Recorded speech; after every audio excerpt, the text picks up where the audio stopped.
Bueno, buenas tardes a todos, bienvenidos a las 272 personas que están conectadas de distintas provincias, Mendoza, Chaco, Tucumán, a todos los compañeros que están a todos los compañeros del servicio penitenciario y las demás personas invitadas.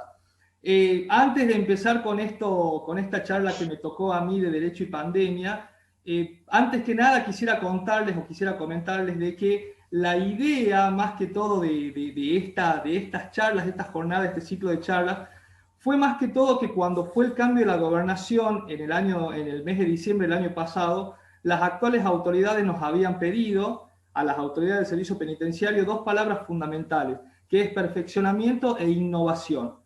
Un término que nosotros teníamos desde la dirección general se debía llevar a cabo. Y una de estas ideas fue esta, la capacitación por medio de charlas, por medio de Zoom, y que lo estamos haciendo con diversas temáticas, ¿sí? Dentro de los temas que se han dispuesto y que se quisieron, que se están poniendo de manifiesto, me ha tocado a mí hablar como abogado y como docente de la palabra pandemia y derecho, o derecho y pandemia. Un término, derecho, de que para las personas que hayan estudiado o que tengan conocimiento de derecho, es un universo, es una universalidad tan grande tratar de definir lo que se trata el derecho o tratar de decir qué significa la palabra derecho. Voy a tratar de ser lo más práctico y didáctico posible porque de verdad les digo, es una universalidad tan grande mencionar la palabra derecho que uno trata generalmente de buscar las palabras más acordes para que sea dentro de todo entendido por todos, obviamente. Si tenemos que hablar de la palabra derecho, y voy a tratar de relacionar la palabra derecho con la palabra pandemia, que es un mal que azota a toda la humanidad en este sentido, no tan solo a nuestra provincia, a nuestro país, sino a toda la humanidad, a todo el mundo. Si tenemos que hablar de una definición de derecho, podemos decir de que el derecho regula el comportamiento de los integrantes de una sociedad. Y está presente el derecho siempre en nuestra cotidianeidad. Todas nuestras acciones diarias están basadas en derecho, ¿sí? Es el conjunto de normas jurídicas que regulan el comportamiento de los hombres en un contexto social específico. Su función, básicamente, dentro de la sociedad es evitar el caos. Quiere decir de que el derecho plantea reglas que faciliten la convivencia en sociedad en forma armoniosa. Básicamente ese sería el concepto de derecho, pero lo quiero llevar a una forma muy didáctica y muy práctica para que veamos que en todo momento de nuestro accionar estamos aplicando el derecho. ¿Sí? En todo momento, aunque no parezca, incluso nuestros niños, nosotros, los adolescentes, los de nuestra edad, los jóvenes, y los más viejos también, estamos en todo momento aplicando derecho. Yo me he quedado con una frase muy buena, con una definición muy buena, que la he aprendido en la facultad en su momento, que me enseñó a entender qué es el derecho y cómo lo podemos aplicar en nuestra cotidianeidad, en nuestro quehacer diario. Yo me quedé con estas tres palabras. Es el arte de lo equitativo, lo justo y lo razonable.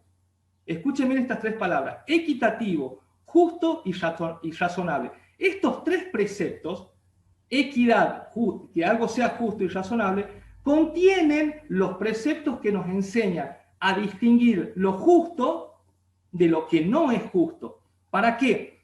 Para que nos enseñen, ¿para qué son estos preceptos? Para que nuestras acciones diarias de nuestra vida nos enseñen a dar a cada uno lo que le corresponde. Vamos a ver un ejemplo práctico que para mí enseñar con ejemplo es lo mejor que nos puede pasar. Vamos a imaginarnos a los que han sido estudiantes o a los que están estudiando de que nos juntamos a estudiar, ¿sí? A estudiar. Nos juntamos en grupo, 5 personas, ¿sí? Tenemos que preparar una materia para rendir dentro de 20 días. Aplicando las tres palabras, los tres preceptos del derecho, equitativo, justo y razonable, ¿qué sería equitativo, justo y razonable para juntarse a estudiar? Si somos 5 y son 15 bolillas, lo más práctico sería que sean 3 bolillas para cada uno. Ahí se aplica el derecho. No es que uno va a decir, yo tengo derecho a 3 bolillas, no, yo tengo derecho a 5 bolillas. Simplemente estamos hablando de lo que se llama equidad, justicia y razón, ¿sí? Otro ejemplo que podemos practicar o que podemos aplicar nosotros, por ejemplo, a las personas que les guste hacer deporte o a los que nos gusta hacer deporte. Jugamos al pádel, este deporte que se juega de a 4 personas. Nos juntamos a jugar al pádel. Existen 2 personas, 2 integrantes de los que juegan muy bien. Y los otros 2 no juegan tan bien como esos que juegan muy bien.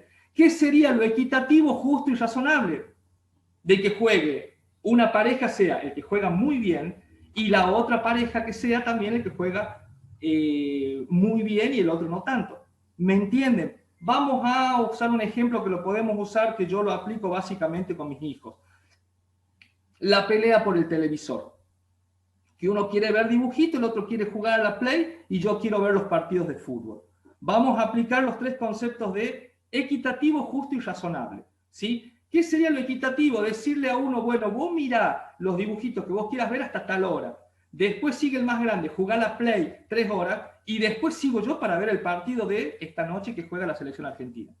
En todo nuestro accionar, en toda nuestra vida cotidiana, estamos aplicando estos 3 preceptos básicos del derecho, que es lo equitativo, lo justo y lo razonable. Cada uno sabrá cómo lo puede aplicar. Se aplica en el trabajo, en la distribución de tareas, se aplica cuando uno va a hacer una compra, se aplica cuando uno sale a la calle, se aplica cuando uno va a comprar un pasaje, se aplica cuando... En toda nuestra cotidianeidad están presentes estos 3 preceptos de equidad, justicia y razón, para que lo tengamos en cuenta y lo podamos entender.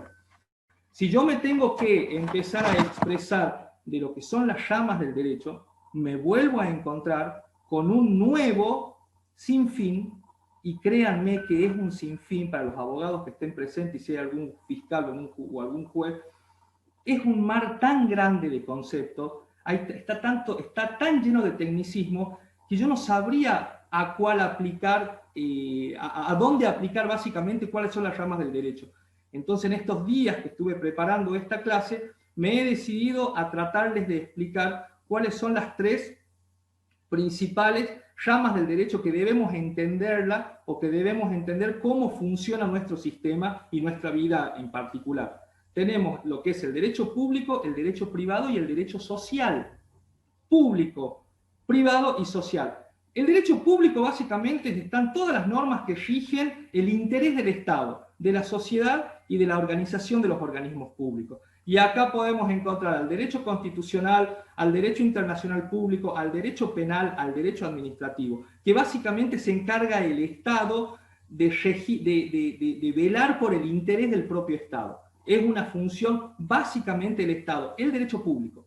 El derecho privado, a diferencia del derecho público, son las normas que rigen básicamente los intereses de los individuos en particular, ¿sí? Más que todo, el derecho privado garantiza la propiedad privada de algo, como por ejemplo el cumplimiento de contratos, cuando celebramos el matrimonio. Se aplica mucho también el derecho privado en las relaciones laborales, en el derecho laboral, saber cuáles son las relaciones que están reguladas entre el empleador y un empleado.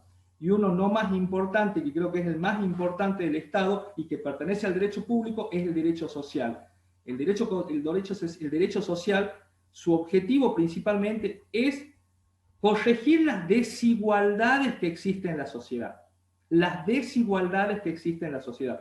Por lo tanto, el Estado, como derecho público, se encarga de dar derecho a la vivienda, derecho a un trabajo digno, derecho a una indemnización, derecho a participar de las paritarias, derecho al salario, derecho a infinidad de cuestiones que hace referencia básicamente la parte social. Tengo para expresarme 2 horas respecto a derecho, pero básicamente quiero ahondar en un tema de que es básicamente uno que nos está azotando a todos, que es el tema de las pandemias. ¿Me siguen hasta ahí? ¿Me están escuchando todos bien? ¿Sí? Bien. Sí, doctor. Bien, gracias. Como amante de la historia, que me gusta mucho leer libros de historia, yo he tratado de recopilar datos y he tratado siempre en este tiempo que estuve armando esto de esta clase, de esta charla de Zoom, de buscar autores más o menos que hablen sobre las diferentes pandemias que azotaron a la humanidad. Y yo básicamente, o personalmente, soy fanático, soy seguidor en realidad de un historiador contemporáneo que es Felipe Piña. y Pacho O'Donnell. Felipe Piña hoy en día tiene un espacio en la radio con Mario Pergolini, en la radio Vorterix, que algunos si la quiere escuchar, donde él cuenta facetas de la historia. ¿Cuál es la particularidad que tienen estos historiadores, más que todo Felipe Piña? De que él, más allá de contar las virtudes que tienen los próceres nuestros, que son muchas, también se encarga de hablar básicamente de los defectos que tuvieron los próceres, que fueron personas como nosotros, que tuvieron sus problemas, que tuvieron sus debilidades y que cometieron errores como cualquiera de nosotros los puede cometer. Eso es lo que a mí me atrapó de Felipe Piña. E investigando, y tengo unos libros yo de los mitos de la historia argentina, en su primer fascículo hace referencia Felipe Piña de que antes de la llegada de los españoles a nuestro continente, en la Europa del siglo XIV, básicamente, el índice de ancianidad, esto es un dato no menor, el índice de ancianidad era muy bajo, muy bajo, y a partir de ahí podemos empezar a entablar lo que fueron las pandemias. Una mujer en su ya edad desarrollada fecunda llegaba básicamente hasta los 45 años. Hasta esa edad, esta mujer ya había visto la muerte de sus padres, de la mayoría de sus hermanos, de la mitad de sus hijos, y generalmente estaba viuda. El índice de ancianidad era tan bajo de que los hombres tenían un nivel de vida, una cantidad de años de vida que llegaba hasta los 28 años, y las mujeres llegaban hasta los 32 años. Y estamos hablando de las clases nobles, estamos hablando de las clases de la nobleza. Imagínense lo que haya sido en la época, en la otra realidad, que era la pobreza.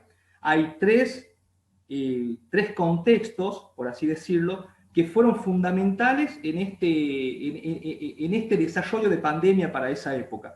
El hambre, las guerras y las pestes. Siempre vivían en guerra, las guerras siempre provocaban muertes. Las hambrunas, como se dice en esa época, provenían de la pobreza. Entonces los lugares más afectados siempre fueron la clase social baja, por así decirlo, la pobreza. Para contarles, las familias reales, cuando la princesa, por así decirlo, ya tenía la edad de procrear, automáticamente buscaban la continuidad del linaje real, haciéndose que se casen y haciéndose que tengan sus hijos para conservar ese linaje por 15 años más, que era el promedio de muerte que tenían aproximadamente estas clases nobles. Y los varones empezaban a los 15 años su desarrollo de vida noble, por así decirlo. Pero hago hincapié en esto eran los datos que tenemos respecto a las familias de la realeza, no así de las familias pobres, que era un índice muchísimo más alto. Las principales pandemias que azotaron en esa época, antes de la llegada de los españoles a nuestro continente, fueron el tifus, la gripe y la viruela. Y todos hacen hincapié aproximadamente en la falta de higiene y en el hacinamiento. Y la inseguridad que conllevó esta falta de higiene, esta pobreza y demás. Símbolos o signos que los tenemos hoy, los tenemos por ahí casi relacionados con nuestra realidad, si ustedes se ponen a pensar. Una de las pandemias en la cual yo quiero hacer mucha referencia, de que ha azotado más que todo a nuestro país, y que alguno lo puede llegar a saber, es la llamada gripe española, y acá quiero hacer hincapié grande en la gripe española. La gripe española fue mal llamada gripe española, dice Felipe Piña, porque en realidad azotó a Europa, pero en realidad España era la encargada de dar la información respecto a los datos estadísticos que conllevaba las muertes y decesos que traía esta pandemia. Por eso se la llamó gripe española. No quiere decir que haya nacido en España, sino atacó a toda esa parte de Europa, que era España, Francia, Bélgica, Inglaterra y demás. La gripe española tiene muchísimo, 100 años después, consecuencia de la Primera Guerra Mundial, tiene muchísimos matices muy parecidos a lo que son las pandemias, nuestra pandemia hoy en día del COVID-19. Distanciamiento social ya había en esa época, ya había el uso de barbijos. Es más, hasta tengo por acá fotos para mostrarles, si es que se puede ver. No vaya a ser marca ni vaya a cortar de nuevo. Ahí está. En esa época ya las medidas que tomaron los gobernantes de su época se asemejan mucho a las medidas que se están tomando hoy en día. Hay un gráfico, que esto lo pude sacar de internet, que creo que se va a ver al revés. Sí, lamentablemente se ve al revés. Dice gripe y es un papel que estaba pegado en las calles de Italia, donde daba recomendaciones respecto a la gripe española, esta que estaba azotando. Y este papel, entre sus 13 puntos de sugerencia entre el medio de comunicación que había, sería como el COE nuestro hoy en día, como nuestro Ministerio de Salud, decía: evitar concurrir a los teatros, cines, conciertos y restaurantes, no concurrir a bares y restaurantes, ir al trabajo en lo posible a pie y no tomar transporte público, reducir el contacto innecesario con otras personas, profundizar la higiene personal, no escupir en la calle, erradicar el saludo habitual con apretón de manos, cambiar periódicamente el pañuelo en uso, ventilar las habitaciones y dejar entrar al sol en las casas particulares, quedarse en su casa apenas se perciba algún síntoma de enfermedad para evitar contagiar al resto de la población, y si se declara la enfermedad, pasar un tiempo lo suficientemente largo de convalescencia. ¿Qué me llama a mí la atención? Que son medidas de hace 100 años atrás, 1918, de 1920 al 2020, que son básicamente las mismas. Lo que pasa es que la pandemia, que se van dando... A ver, nunca nos imaginamos nosotros estar viviendo esto. Hay que ser realistas. Un año atrás, principios de octubre del 2019, quizás teníamos otros planes y nunca nos imaginásemos de que hoy en día estuviésemos padeciendo esta nueva normalidad que es el COVID. En esa época, ya les quiero mostrar otra fotografía, los barbijos o los tapabocas, como se suelen llamar, eran de gasa y se encargaban las enfermeras de fabricarlos, ¿sí? Que no tenían obviamente las 3 capas como tenemos hoy en día, como los barbijos profesionales o los quirúrgicos que nos recomiendan que usemos. Y hay una foto de una familia en Italia, y esto me llamó poderosamente la atención. Están lo más que pueden tapados y hasta se nota una mascota, si logran divisar por ahí, un gatito creo que está ahí, ¿sí? Que tiene un tapaboca también. Y es una foto de Italia de 1920. 100 años después estamos repitiendo básicamente esto. Se han escrito libros respecto a las pestes, pero nunca estuvieron en un ranking de decir, bueno, yo me voy a comprar un libro que hable de una peste. Hay un libro que se llama La peste, que fue publicado en 1947 y hoy en Europa está ocupando el 3er ranking de los libros más vendidos a partir de abril. Yo quiero ver si está ahí oficial Palomeque.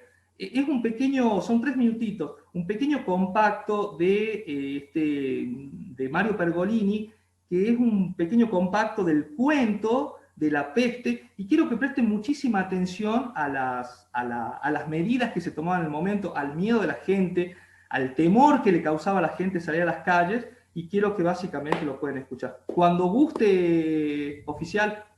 Muy bien, doctor. A partir de ese momento, se puede decir que la peste fue nuestro único asunto. Hasta entonces, a pesar de la sorpresa y la inquietud que habían causado aquellos acontecimientos singulares, cada uno de nuestros conciudadanos había continuado sus ocupaciones como había podido, en su puesto habitual. Y, sin duda, esto debía continuar. Pero una vez cerradas las puertas se dieron cuenta de que estaban, y el narrador también, cogidos en la misma red y que había que arreglárselas. Así fue que, por ejemplo, un sentimiento tan individual como es el de la separación de un ser querido, se convirtió de pronto, desde las primeras semanas, mezclado a aquel miedo, en el sufrimiento principal de todo un pueblo durante aquel largo exilio. Una de las consecuencias más notables de la clausura de las puertas fue, en efecto, la súbita separación en que quedaron algunos seres que no estaban preparados para ello.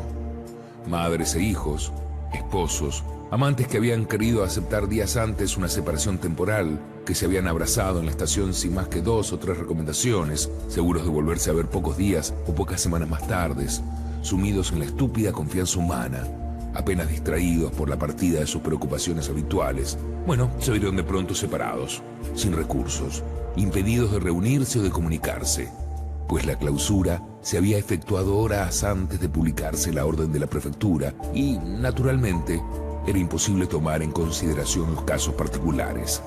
Se puede decir que esta invasión brutal de la enfermedad tuvo como primer efecto el obligar a nuestros conciudadanos a obrar como si no tuvieran sentimientos individuales. Desde las primeras horas del día en que la orden entró en vigor, la prefectura fue asaltada por una multitud de demandantes que por teléfono o ante el funcionario se exponían situaciones, todas igualmente interesantes y al mismo tiempo igualmente imposibles de examinar. En realidad fueron necesarios muchos días para que nos diésemos cuenta de que nos encontrábamos en una situación sin compromisos posibles y que las palabras transigir, favor, excepción ya no tenían sentido. Hasta la pequeña satisfacción de escribir nos fue negada. Por una parte, la ciudad no estaba ligada al resto del país por los medios de comunicación habituales, y por otra, una nueva disposición prohibió toda correspondencia para evitar que las cartas pudieran ser vehículo de infección. Al principio, hubo privilegiados que pudieron entenderse en las puertas de la ciudad con algunos centinelas de los puestos de guardia, quienes consistieron en hacer pasar mensajes al exterior. Esto era todavía en los primeros días de la epidemia, y los guardias encontraban natural ceder a los movimientos de compasión. Pero al poco tiempo, cuando los mismos guardias estuvieron bien persuadidos de la gravedad de la situación, se negaron a cargar con responsabilidades cuyo alcance no podían prever. Las comunicaciones telefónicas interurbanas, autorizadas al principio, ocasionaron tales trastornos en las cabinas públicas y en las líneas que fueron totalmente suspendidas durante unos días y después severamente limitadas a lo que se llamaban casos de urgencia, tales como una muerte, un nacimiento o un matrimonio. Los telegramas llegaron a ser nuestro único recurso. Seres ligados por la inteligencia, por el corazón o por la carne, fueron reducidos a buscar los signos de esta antigua comunión en las mayúsculas de un despacho de 10 palabras. Y como las fórmulas que se pueden emplear en un telegrama se agotan pronto, largas vidas en común o dolorosas pasiones se resumieron rápidamente en un intercambio periódico de fórmulas establecidas, tales como sigo bien, cuídate, cariños. La peste, por Albert Camus. Maldición, va a ser un cuento hermoso. Ahí está, ¿lo pudieron escuchar? Qué enormidad de similitudes. Este libro fue publicado en 1947 por Albert Camus, hoy en día tercero en el ranking de ventas en Europa, se los puede conseguir por plataformas digitales y demás. La similitud en el temor de la gente en ese momento por el tema de la pandemia. Hace referencia, según el autor, a una pandemia que se vivió antes del 1900 en Europa. Básicamente eso, las similitudes de hace 150, 200 años atrás, obviamente de que la tecnología y la medicina a pasos acrecentados. Ahí decía de que el telegrama, que alguna vez, no sé si, yo nunca he mandado un telegrama, me lo enseñaron en la escuela como medio de comunicación, en mi primaria en los 80, pero nunca, creo que, no sé si habré enviado un telegrama alguna vez, pero básicamente hoy en día sería el uso de la tecnología de WhatsApp, yo lo podría relacionar con eso. Hay algo muy similar que respecto al trabajo nuestro en el servicio penitenciario, que dice de que no querían ya mandar cartas por el miedo al contagio del papel. Situación que hoy en día el servicio penitenciario nuestro está digitalizado, los trámites, para evitar el contacto del papel y que pueda ir el virus en el papel. Por eso yo hago hincapié en similitudes de hace 200 años atrás. ¿Y qué lleva todo esto? ¿Qué quise unir yo? Hablando de derecho y hablando de pandemia, aquí quise llegar a un solo camino. Los derechos que lamentablemente hoy tenemos vulnerados. Hay muchísimos derechos que hoy nosotros no tenemos vulnerados. Tenemos todo el derecho del mundo de salir, de compartir con nuestra familia, con nuestros amigos, con nuestros seres queridos. Tenemos derecho a hacer una reunión y no lo podemos hacer. Derechos vulnerados. ¿Por qué? Tenemos que hacer caso a eso porque lo que está en juego acá, más allá de la economía y de las distintas decisiones que toman los distintos países, lo que se está privando, mejor dicho, a lo que se le está dando la mayor importancia en nuestra provincia al menos, es a la salud. Hoy en día, el último dato hasta anoche es de que en Catamarca tenemos 318 casos, En Argentina hay 840.000 casos, 22.000 muertes, hay un contagio diario de 16.500, y acá lo tengo anotado, y en el mundo hay 36 millones de casos. Eh, a ver, ¿por dónde puedo empezar ya del tema central, ya fusionando ambos conceptos de derecho y de pandemia? Eh, Creo que si esta charla hubiera sido prevista como una de las primeras, o el mes hacia atrás, o en septiembre hubiera sido este ciclo de charla, mi discurso hubiera sido totalmente distinto, porque día a día nosotros tenemos nueva información respecto a esta pandemia. Personalmente, lo que siempre digo yo respecto al trabajo y al servicio penitenciario de la provincia, nosotros estábamos preparados nos veníamos preparando para esto, pero nunca nos imaginamos, te lo dije en una charla anterior cuando participé, nunca imaginamos que el topetazo, como se dice, perdón la expresión, hubiese sido tan fuerte. Hace unos días atrás tuve la suerte y la dicha de conversar con nuestro amigo, el señor director del Servicio Penitenciario de Mendoza, el señor Eduardo Orellana, y yo le contaba, le había hecho la invitación a este ciclo de charlas, lo mismo hice con los servicios penitenciarios de Ushuaia, con de Tierra del Fuego, con Chaco, y me dijo una gran verdad, Eduardo. Eduardo me dijo, Oscar, me dice, ustedes tienen una gran ventaja que no es un dato no menor. Ustedes fueron la última provincia, la provincia de Catamarca fue la última provincia en tener casos positivos. Entonces ustedes ya saben lo que va a pasar. Esa es una gran ventaja. Y una gran ventaja que la mantenemos hoy, gracias a Dios, es de que no tenemos todavía ningún muerto. Pero sí nos ha ingresado el virus, este COVID-19, ha ingresado al servicio penitenciario y se han contagiado tanto personas privadas de su libertad como compañeros, y estamos antes era, como yo le decía, compartía con amigos y demás, antes era el semana a semana para ver qué iba a pasar con todo esto. Después se transformó en el día a día, y hoy en día es el instante a instante. Entendiendo la realidad nuestra del servicio penitenciario, hoy en día estamos trabajando con los jueces y con los fiscales y con los secretarios que tienen incumbencias sobre los trámites de las personas privadas de su libertad, y le estamos pidiendo también mucha colaboración, porque obviamente tenemos falta de guardia, personas aisladas, personas que tienen que respetar su aislamiento, y es el día a día. Y yo lo que siempre reitero y le digo a mucha gente conocida, el servicio penitenciario, y para todos los que sean penitenciarios en estas 285 personas que están viendo en este momento, y que este mensaje que quiero dejar yo a la comunidad en general, el servicio penitenciario no es como cualquier organismo, como ya llámese, y con todo respeto si es que menciono algún organismo que alguno trabaje ahí, no es como una municipalidad, no es como una administración general de rentas, no es como un banco, que cierran sus puertas por 14 días y esperan de que se cumpla el aislamiento. El servicio penitenciario es una ciudad aparte en la que hay que atender intereses y aplicar políticas de resguardo y de contención. Personalmente, a modo les cuento, en el servicio penitenciario se está trabajando mucho. Se ha creado un comité de crisis, donde todos los días está trabajando diciendo cómo hacemos para contener acá, o tenemos que contener a este grupo de compañeros, tenemos que contener a las personas privadas de su libertad, tenemos que contener a las familias, y es así. Básicamente la charla mía es más que todo a nivel concientizador. Ya me quedan 18 minutos. Yo lo único que quiero es escuchar distintas opiniones que tengan ustedes. Esto no es una conferencia de prensa para dar datos que ustedes quieran saber sobre el servicio penitenciario. Simplemente es un mensaje,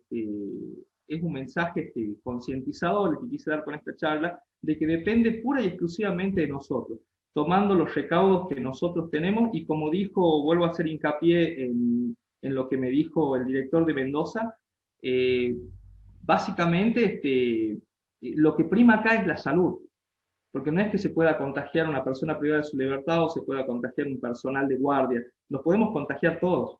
Y somos todos vulnerables a ello, y depende pura y exclusivamente de nuestra responsabilidad. Le hice no me quiero olvidar de esto, le hice una consulta incluso sobre esta charla a un médico y a mi hermana, que también es médica, le he preguntado si no es casual de que las personas infectadas o que les haya dado lo que les haya dado positivo, el sistema inmunológico de las personas tenga algo que ver. No quiero meter la cuchara, como se dice, en un tema que desconozco, como es la parte médica, pero sí la buena alimentación tiene mucho que ver para ser nosotros inmunes a esto, cosa que no creo, o si o algo de eso, me dijeron de que básicamente es impredecible hoy en día la forma de actuar este virus. ¿Qué nos ha pasado con todo esto? Esta nueva normalidad, ¿qué ha logrado en nosotros? Y puedo hablar en forma personal, ha creado empatía y solidaridad. Y yo lo puedo ver en los compañeros de trabajo. Una empatía de poderse poner en el lugar de otro, en el lugar del otro, y tratar de entender lo que está pasando, lo que está viviendo. Cada servicio penitenciario, cada persona sabe cómo la está llevando a esta situación, pero la empatía es un sentimiento que yo básicamente no lo ponía muy de manifiesto. Hace un año atrás, si alguna persona tenía un problema y me lo compartía, con los problemas que yo tenía, o con los problemas que uno acarrea, uno puede llegar a decir, es un problema tuyo, arreglate vos con tus medios o como puedas. Pero hoy en día este tema del COVID ha generado una empatía generalizada que es digna de destacar y es digna de poder mencionarla. ¿Quién me duele a mí de toda esta situación? Me duelen los niños. Los niños creo que son los grandes, a ver, yo creo de que recae más en los niños porque se están perdiendo su derecho, como habíamos dicho en su momento, su derecho a compartir, a salir a jugar a una plaza, a compartir con sus amiguitos, perdimos el derecho a viajar, perdimos el derecho a descansar, perdimos el derecho a las vacaciones, todo en pos de poder solucionar el tema de salud, que es un mal que nos atañe a todo el mundo. Simplemente ese era el mensaje que quería dejar, agradecerles a todos. Estoy abierto a cualquier pregunta que me quieran hacer, cualquier sugerencia, cualquier solución que me quieran hacer, y lo debatamos. Si lo debatimos entre muchas personas sería lo ideal, y podamos buscar soluciones y buscar la vuelta a esto. Así que muchísimas gracias. Muchísimas gracias a usted, doctor. A partir de este momento, para todos quedan abiertos los micrófonos. El que desea hacer alguna consulta al director de gabinete está a su disposición. Sí, buenas tardes. Buenas ¿Me tardes. escuchan? Sí, buenas tardes, doctor. ¿Cómo le va? Un gusto. Hola, doctor, de haberlo... ¿cómo anda? ¿Cómo anda? Bien, Ya bien, un gusto de haberlo escuchado. Un gusto de haberlo escuchado. Bueno, muchas gracias. Usted, doctor, habló recién de el derecho y la pandemia, y nos habla de lo equitativo, de lo justo y razonable. Sí, señor. Yo pregunto, usted, doc, ¿cree que frente a la situación esta de la pandemia se aplica hoy en día lo equitativo, lo justo y lo razonable? Es mi pregunta. ¿Cuál es su mirada? ¿Cuál es su mirada? Y con respecto a la otra preguntita, y ya dejo que lo... Hola. Con respecto a la Organización Mundial de la Salud, que no ha previsto, y bueno, y eso lo dicen países como Estados Unidos, que no ha previsto, siendo que nosotros somos miembros de dicha organización y hacemos un aporte monetario con respecto a esa organización. ¿No cree que en este caso la Organización Mundial de la Salud ha fallado con respecto a prever esta situación de la pandemia? Esas son las dos preguntas nada más que hago con respecto al derecho y la pandemia. Bien, bueno, gracias por participar, doctor. Usted participa en todas las charlas, así que lo estaba esperando, por así decirlo. Desde lo equitativo, justo y razonable que yo hablaba en un principio, sí, nosotros estamos organizados, si a eso se refiere usted. Nosotros nos hemos organizado en el servicio penitenciario, como decía hace un rato, en la organización, en esta nueva organización para poder hacerles frente a esto que lo estábamos esperando. No sabíamos en qué momento íbamos a llegar. Equitativo, justo y razonable se traduce en la organización de guardia, la organización de los empleados, de darle descanso a las mujeres embarazadas. Teníamos hasta la semana pasada un faltante de 150 personas en el servicio penitenciario. Por eso les decía, es una ciudad aparte, y aplicamos obviamente la equidad, lo justo y lo razonable. Razonable fue lo de justo y equitativo, fue aislar a las personas que les ha dado, compañeros que les ha dado positivo, y aislarlos en un lugar fuera para que el virus no se desparrame dentro de las familias. Totalmente que está aplicado, doctor. Y lo de la Organización Mundial de la Salud, que la pregunta que me hace usted,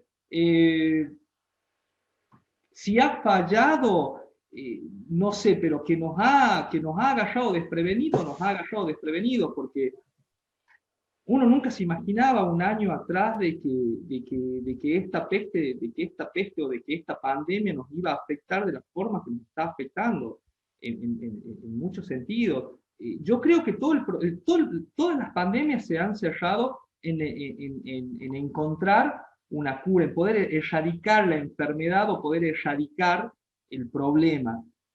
Nosotros estamos pasando este proceso porque todavía no se pudo erradicar. Básicamente eso, no se encuentra la vacuna, y vamos a seguir así el tiempo que sea necesario y tomando las medidas que tengan que tomar. Cada organismo, cada cuerpo gubernamental sabrá qué hacer, hasta tanto se puede erradicar. Yo creo de que, a diferencia de hace 100 años atrás, la velocidad con la que trabaja la tecnología y la velocidad con la que trabaja la salud hoy en día, estamos pero a años luz adelantados, por así decirlo. Pero no sé si la Organización Mundial de la Salud ha fallado, pero que nos ha tomado desprevenidos, a todo el mundo lo tomó desprevenido, no somos excepción. Doctor, con respecto a lo que yo hablaba recién de la equidad, de lo justo y lo razonable, hacía referencia a nivel nacional. Tengo conocimiento y claro conocimiento de la profesionalidad que tienen en el servicio penitenciario, con respecto a las familias que me comentan, a las personal que trabajan ahí, y tengo conocimiento que sí hay muy buena seguridad con respecto a esto, y con respecto a la aplicación de lo equitativo, lo justo y lo razonable. Yo la pregunta apuntaba más a nivel nacional, con respecto a esta aplicación en la parte social, ¿sí? En la parte pública, ¿sí? Como hizo referencia usted en su exposición. Muy conforme, doctor, y muchísimas gracias por su ponencia y su respuesta. Gracias. Gracias a usted, doctor, por siempre participar. Muchísimas gracias. Bien, gracias. Bueno, ¿alguien más que quiera debatir, contarme cómo la llevan en otros lugares? Estamos abiertos para un debate, para una charla, conocer, si alguien se anima a decir algo. Hola, ¿qué tal? Hola. ¿Cómo estamos? Perdón, mi vestimenta, estoy justo en consultorio. ¿Me escuchan? Sí, la escucho perfectamente. Yo soy la doctora Reartes. ¿Sabes que me saque un poco? Ahí está. Hola, ella es mi hermana, sí, mi hermana, la que les comentaba. Perdón, estoy justo terminando el consultorio y me pude conectar un poco tarde a la charla, pero algo pude escuchar. No, más que todo, lo poco que pude escuchar al último, porque realmente se me complicó, y bueno, todas las medidas de seguridad, que imagino que ustedes lo tienen. Bueno, me presento para los que no me conocen. Yo soy, la hermana del doctor Reartes, yo soy la doctora Reartes, soy internista de acá del Hospital de Villa María, trabajo en terapia intensiva y hago internación también en las clínicas privadas. Por ende, estoy en contacto permanente con el COVID. Yo manejo, digamos, internación COVID y también manejo internación de terapia COVID. Entonces, en estas circunstancias que estamos viviendo, como dijo el doctor, es fundamental el cuidado a uno, ¿sí? Uno mismo. Fundamental porque nosotros vamos a estar volviendo a nuestras casas, y en nuestras casas tenemos a nuestra familia. Entonces siempre es fundamental nuestro cuidado. Esto es a nivel mundial. Estamos aprendiendo, todos estamos aprendiendo a esto. Es algo muy nuevo, todos los días, todas las semanas se van haciendo cambios en los protocolos. Siempre hay una medicación nueva, siempre hay un tratamiento nuevo, siempre hay algo nuevo. Entonces siempre lo que sabemos que nuestras medidas de bioseguridad son las fundamentales. Todos nos vamos a infectar en algún momento. ¿sí? Ya no sea en el trabajo, yendo a un supermercado, con un vecino, con mi propia familia, ¿sí? Todos nos vamos a infectar. Pero bueno, todos estamos en condiciones lo que más nos van a afectar el tema de la infección son nuestros factores de riesgo. Se hizo un trabajo en Córdoba, en donde hablaban desde marzo, unas estadísticas desde marzo hasta septiembre, donde se evaluaba la mortalidad.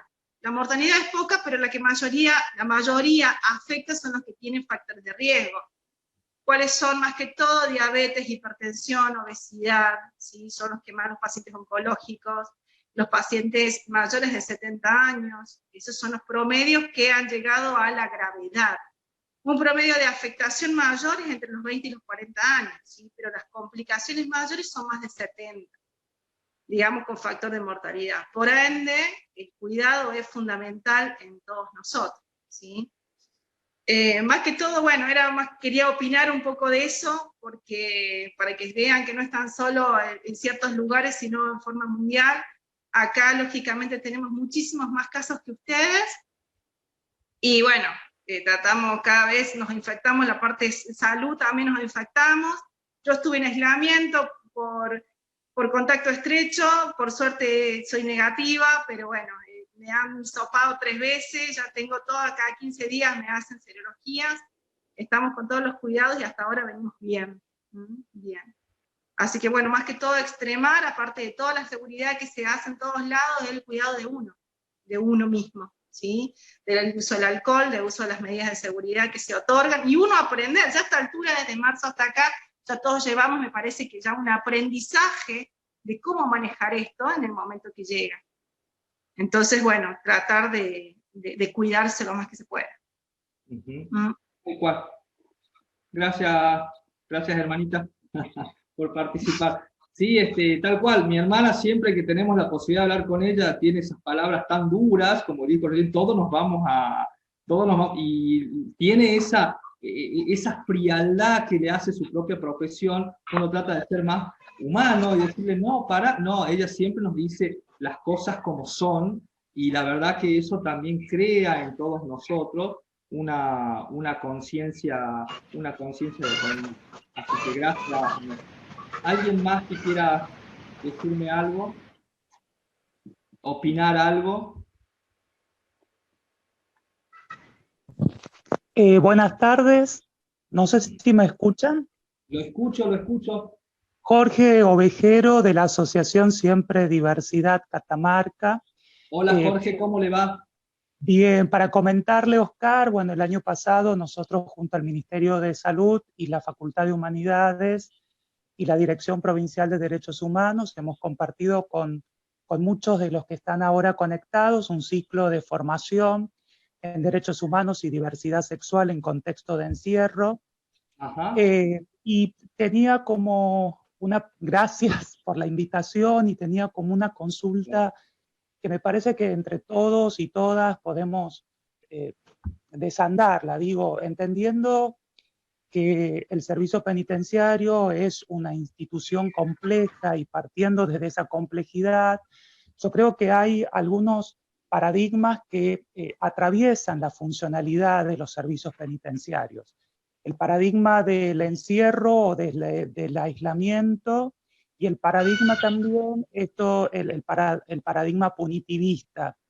Yo creo que ambos paradigmas han quedado atrás a la hora de la conquista de derechos humanos en los últimos años, y que la perspectiva de género, diversidad y derechos humanos debe atravesarnos y debe también estar dentro de los diseños institucionales y de las estructuras de todas las instituciones que conforman el Estado nacional como el Estado provincial en este caso.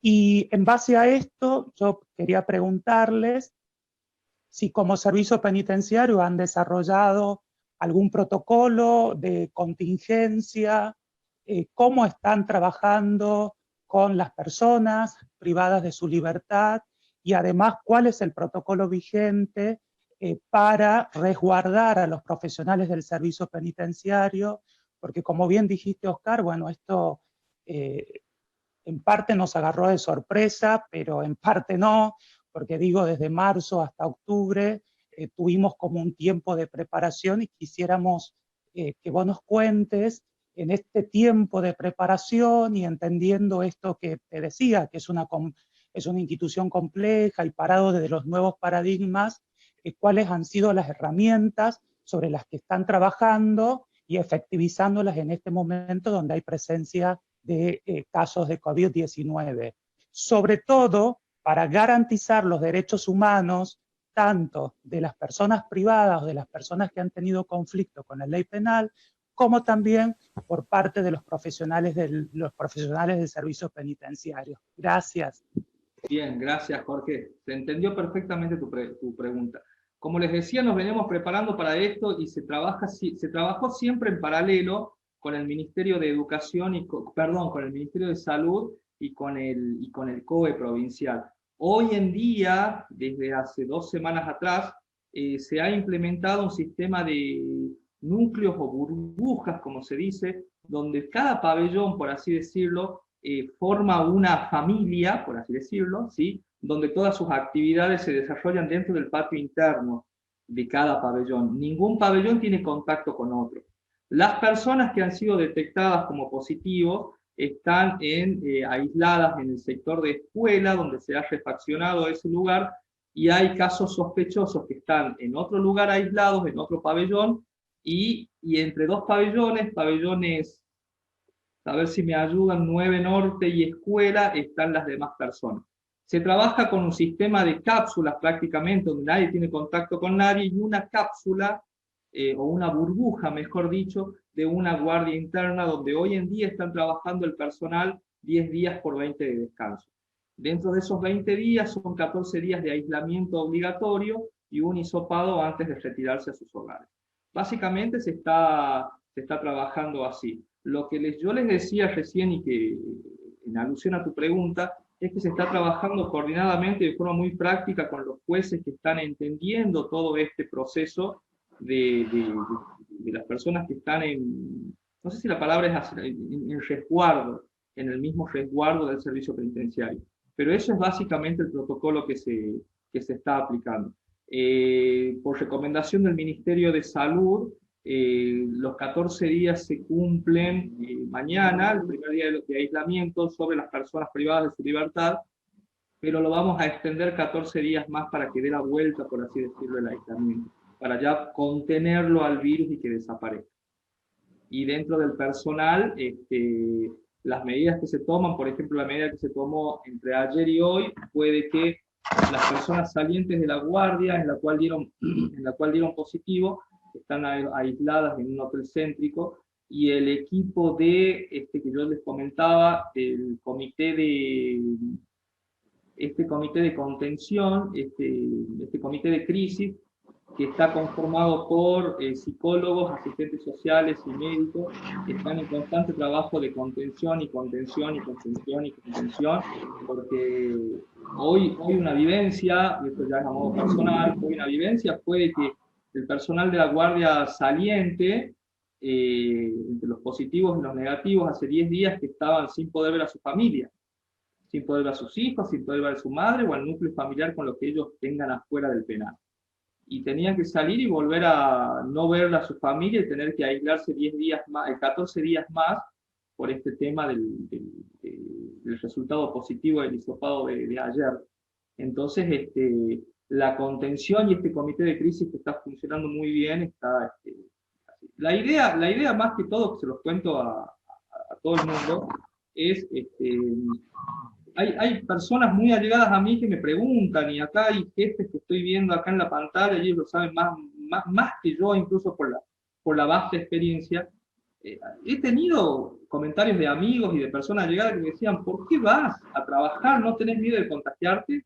Y sí, como decía mi hermana, me voy a contagiar, sí, hay grandes posibilidades. Yo convivo con mi tía que tiene 85 años y es diabética, y yo me voy todos los días al trabajo, al servicio penitenciario, sabiendo que puedo volver con positivo, pero por eso es un organismo, es una institución del servicio penitenciario totalmente distinta a las demás, donde no se cierran las puertas.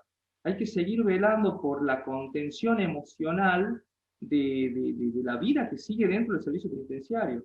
Pero básicamente, Jorge, para centrar la respuesta a tu pregunta, ese es el protocolo que estamos aplicando, un sistema de burbujas, como se ve también en los noticieros, ese sistema donde nadie tiene contacto con nadie. Básicamente eso, Jorge. ¿Alguien más que quiera? Ya estamos en hora, no sé si alguien más quiere hacer un comentario, comentar, debatir, opinar. Tienen los micrófonos para poder apretar ahí, hacer clic y poder hablar. Buenas. Hola. Hola, ¿se escucha? Sí, lo escucho. ¿Qué tal? Buenas tardes. Bueno, primeramente me presento. Mi nombre es Claudio. Soy de General Roca, Río Negro. Trabajo en el servicio penitenciario. Sí.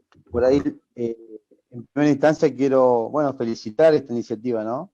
Felicitar al disertante, felicitar a la institución por la iniciativa, ¿no es cierto?, el interés y sobre todas las cosas el sentido de pertenencia en poder realizar estas capacitaciones virtuales,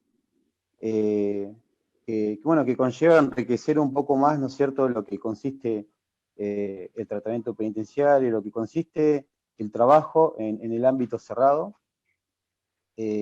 Quisiera comentarle quizás cómo se trabaja acá en el penal de General Roca, una ciudad que actualmente cuenta con una población casi el 75% del contagio. También en su momento llegó al penal. Se trabaja con protocolo, ¿no es cierto?, a través del Ministerio de Seguridad y el Ministerio de Salud de la provincia, los cuales también se implementan en el servicio, quizás un poco diferente, porque como usted lo mencionó, esta es una ciudad aparte, diferente, distinta, que no cierra sus puertas, que tiene que conllevar y convivir con la pandemia, y además velar por la seguridad, ¿no es cierto?, del establecimiento. Por ende se hace quizás un poco más tedioso o diferente o dificultoso, por decirlo así, ¿no? Pero bueno, se sobrelleva y se lleva, ¿no es cierto?, de la mejor manera.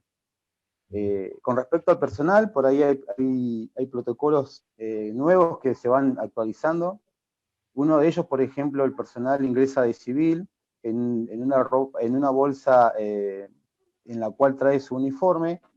Se lo coloca en un lugar aislado, en un sector de guardia aislado, y ingresas en sus actividades, ¿no? Cuando finaliza la jornada, lo vuelve, ¿no es cierto?, a guardar, higienizando, ¿no es cierto?, con alcohol en gel, todo lo que conlleva, para luego retirarse a sus casas. También al personal que ha sido positivo se lo reubica en un lugar de hoteles de la ciudad, para estar complementar el aislamiento. Bueno, se toma la temperatura, ¿no es cierto?, todo el protocolo que tiene que ver con la medida de seguridad antes de ingresar al establecimiento, a través de estos elementos que toman la temperatura. En relación a los internos, cada pabellón está separado, ¿sí?, no tienen contacto entre sí. Los internos que han sido positivos han sido aislados en sectores aula, acondicionadas para poder sobrellevar a cabo, ¿no es cierto?, esta situación, y se le asigna un personal de turno específico, en el cual se lo está viendo constantemente, ¿no es cierto?, durante la guardia, asistiéndolo. De esta manera, hoy en día ha cesado de gran magnitud, ¿no es cierto?, pero hubo hace más o menos un mes atrás un pico muy alto, muy fuerte, en el cual todo el personal se fue el que dio positivo primero. Y bueno, y acá me resuena un poco de lo que usted menciona acerca del derecho, ¿no? Equitativo, justo y razonable. Y se nota también la empatía, ¿no? Tanto con el personal como para el interno, porque distintos funcionarios personales, ¿no es cierto?, que quizás desempeñaban tareas en otros sectores, tuvieron que también desempeñar tareas de seguridad, de celador, en área interna, por verse colapsado, ¿no es cierto?, el personal, y a tal punto de que las guardias quizá eran con el mínimo personal. Entonces, bueno, también se ve un poco eso, ¿no? ponerse en el lugar del otro y tratar de continuar con el servicio, ¿no? De sacar la bandera del servicio adelante, ¿no es cierto? No tanto en lo personal como también en la parte de los internos, ¿no? Han sido quizás un trabajo arduo en el cual conlleva, ¿no es cierto?, una comunicación quizás diferente, extrema, para poder que esta pandemia, digamos, sea llevada a cabo en función de paz, ¿no? Porque genera, digamos, por ambas partes, ¿no es cierto?, la psicosis, el miedo, quizás el contagio, genera, digamos, a veces un dispositivo para generar un conflicto, pero bueno, se ha podido llevar a cabo entre ambas partes de la mejor manera, y creo que es fundamental, ¿no? Poder entender que quizá a todos nos va a llegar, todos vamos a ser positivos. Yo también fui positivo junto a mi familia, a mi esposa, y estar consciente en cuidarse, ¿no es cierto? Como mencionaba recién, el cuidado estrecho en uno es fundamental, y siempre mantener la paz, ¿no es cierto? Así que bueno, esto sería un poco comentar cómo se vive en mi ciudad, y nuevamente, ¿no es cierto?, felicitar esta iniciativa que ustedes han llevado a cabo. Así que bueno, muchas gracias. No, gracias a usted, Claudio. Muchísimas gracias. Muchísimas gracias por compartir.